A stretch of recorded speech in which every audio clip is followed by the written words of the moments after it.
There's a time reference in the movie, which is the building of the Transamerica Pyramid, and it begins in the Paul Stein, the Washington and Cherry murder.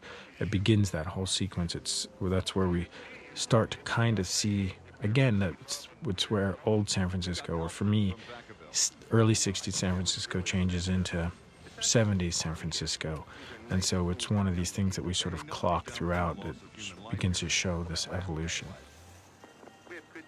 The cab shot is one of those moments that people seem to really remember in the movie, and the idea here was to have this sense of both detachment, God's POV looking down on something that he has no control over, and also this way of you're both locked onto what's happening and powerless to change it.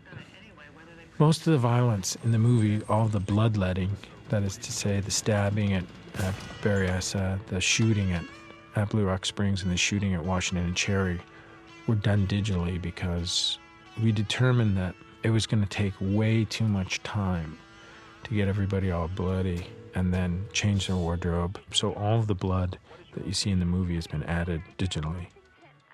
The final pullback at Washington and Cherry, when we built a set in Downey, curbs and the street itself and the steps of the house across the street. When we did our pullback, we went up, put a techno crane on top of a scaffold that was about 3 stories high, and we did that crane back.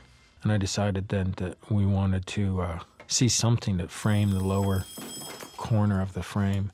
And so we added the high tension lines, the power lines, digitally, the kind of humming